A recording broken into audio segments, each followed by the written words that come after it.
Et à toutes et à tous, donc aujourd'hui on se retrouve pour une petite vidéo donc avec Monstram AAOO. Donc comme la dernière vidéo que je vous avais présentée, donc Monstram n'était pas totalement stuff. Donc là je vous montre vraiment stuff. Donc j'ai eu des commentaires du genre aucun skill, tu peux pas faire du PVP sans Obgivant ou Parabiote. Donc j'ai acheté les Parabiotes Obgivant comme vous me l'avez demandé. Donc moi je trouvais pas d'utilité, mais bon, c'est vrai que ça fait plus joli. Donc mon SRAM est niveau 150.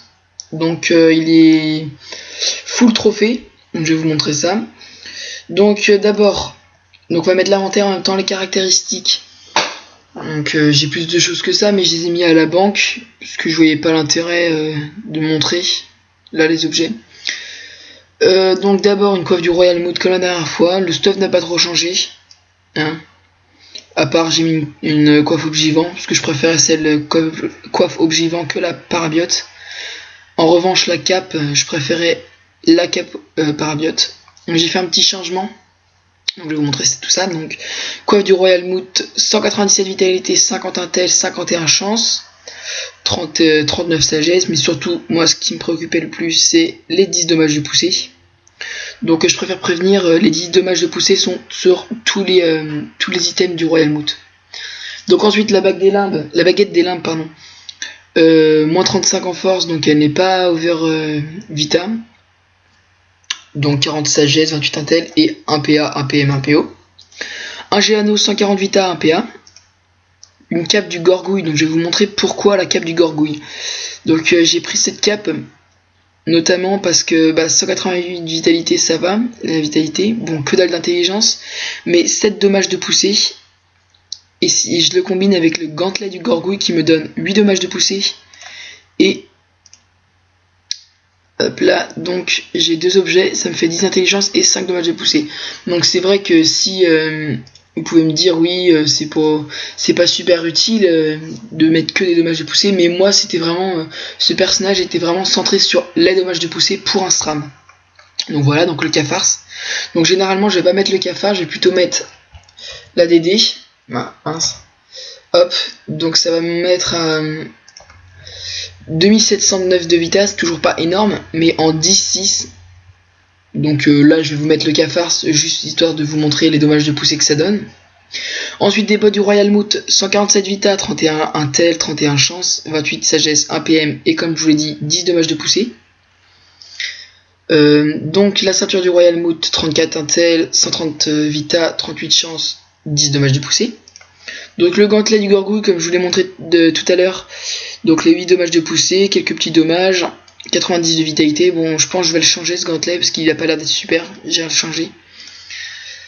Donc et l'amulette du Royal Mood, 10 dommages de poussée, 10 résistance terre, résistance feu, elle est pas mal sauf les dommages feu et eau.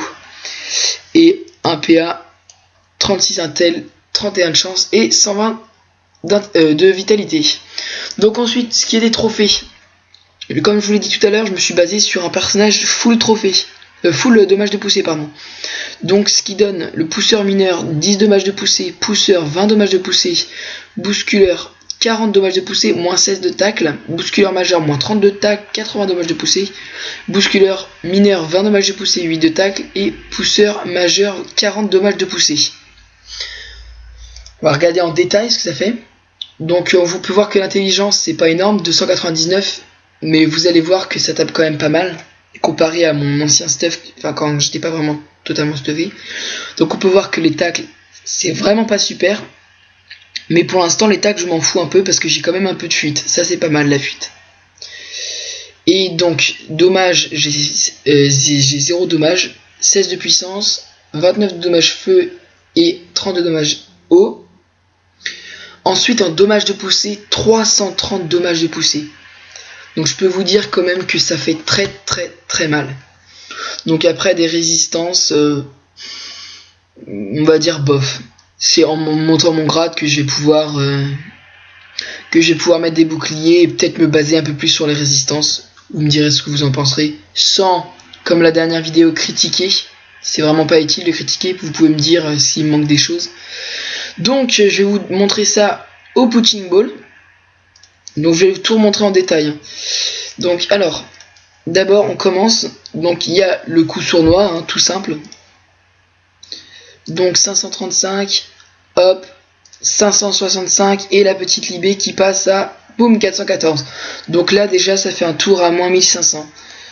Donc ensuite, comme la libé n'est pas prête dès le début, généralement j'ai tendance à faire je me mets comme ça un petit repérage, donc ça me vole 70 d'intelligence, ça tape plutôt pas mal, 224, et du coup j'ai tendance à taper un peu plus fort, donc 551 et 559. C'est certes un peu moins bien, mais ça fait, on va dire, 1100, ouais, 1300 de dommages, donc je trouve quand même que c'est un rox assez énorme. Donc vous allez me dire sûrement, qu'est-ce que tu fais quand t'es invisible? Donc quand je suis invisible, c'est vrai que j'ai pas beaucoup de pièges pour taper. Je peux faire concentration de chakra et mettre des petits pièges pour récupérer un petit peu de vie. Mais c'est vrai que je devrais peut-être me pare-chaud ou avoir quelques petits équipements terre des fois. Mais je me débrouille quand même pas mal parce que j'arrive quand même à placer des petites libés ou des pièges répulsifs. Comme ça, je peux faire un petit piège répulsif. Boum, moins 394. C'est pas énorme, mais ça fait quand même mal, je trouve. Je peux jouer avec les pièges d'immobilisation, les pièges empoisonnés, toutes ces petites choses là, donc je ne peux utiliser que ça et la libé, sinon les autres ça me rend visible tout de suite. Donc voilà, donc ensuite je peux faire quelques petits combos.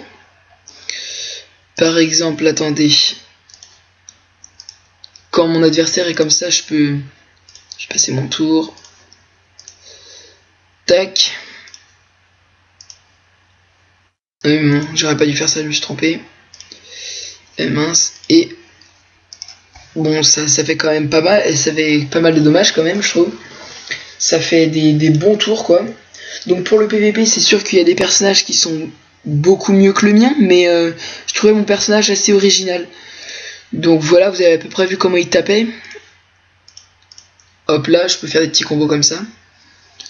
Donc je vais vous faire une petite ellipse, je vais vous passer la fin du combat, je vais vous montrer vite fait comment je tape avec ma DD Émeraude Rousse. Donc hop là. Donc on se retrouve pour un autre combat avec ma DD Émeraude Rousse. Donc si je regarde, ça me fait 290 de dommages, je crois. 290 dommages de poussée. Bon, ça fait perdre quand même 40 dommages de poussée, mais franchement ça va, donc vous allez voir. Donc coup sournois 493, coup sournois 462 et une petite libération à 342. Donc c'est quand même assez puissant, je trouve. Même si ça tape certes un peu moins fort, quand même je gagne 1 PM et 300 de vita. Donc généralement vous allez voir, je joue généralement avec la DD. Mais bon, c'est vrai que c'est sympathique quand même de voir de faire des combats avec le cafard, parce que c'est vrai que ça roxe quand même pas mal du poney. Donc je vais vous faire un petit coup quand je suis boosté au maximum, par exemple, je vous l'ai pas fait tout à l'heure, avec repérage. Hop là, donc là je monte à 140 d'intelligence en plus, donc ça monte à 439. Et là je peux faire des coups sournois 511, 516 et une libé à 414. Donc ça fait à peu près quasiment la même chose, hein. Je tape quasiment du 1500 par tour, un peu moins, ça doit faire 1400, mais ouais. Mais c'est vrai que quand même, quand je suis comme ça, les adversaires ne voient pas comment je suis, enfin avec quel type de personnage j'ai. Donc c'est vrai que généralement ils sont assez surpris de voir que je suis dommage de pousser. Parce que c'est vrai qu'il n'y a pas beaucoup de SRAM dommage de pousser. J'espère qu'après avec cette vidéo il y aura plus de personnages, parce que je trouvais ça sympa. Et bon, c'est complètement inutile ce que je vais vous montrer, mais par exemple quand il y a un personnage comme ça, on peut se dire que ça fait pas beaucoup de dommages de taper son double, mais vaut mieux essayer de se mettre comme ça, de taper son double en même temps et de taper l'adversaire comme ça, que plutôt se décaler, se mettre en vision avec le personnage, parce que ça peut nous faire perdre des combats, alors que là je lui ai fait perdre environ 320 de dommages. C'est pas énorme, mais c'est quand même ça de prix, je trouve. Donc les inconvénients de ce personnage, c'est vrai que ce personnage il peut pas trop se servir de son invisibilité. il peut pas vraiment tacler l'adversaire. Donc c'est vrai que pour bloquer les adversaires c'est un peu plus compliqué. Donc généralement j'utilise le chasseur fou, le double, histoire de l'embêter un peu dans ses déplacements. Ensuite les autres inconvénients, c'est que tout ce qui est piège, comme je l'ai dit tout à l'heure, pour l'invisibilité, tout ce qui est piège, on peut pas trop l'utiliser. Parce que ça, c'est vrai que ça fait ça fait pas mal du tout. Je vous montre vite fait. Hop, un piège mortel. Je tape ça. 43, donc c'est vrai que c'est que dalle quoi. Donc voilà. Hop, donc je vais le terminer. Donc j'espère que cette vidéo vous aura plu. N'hésitez pas à me demander quelques informations, divers vidéos, ce que vous voulez quoi. Du moment que ça vous fait plaisir, je le ferai. Donc j'espère que ma vidéo vous aura plu.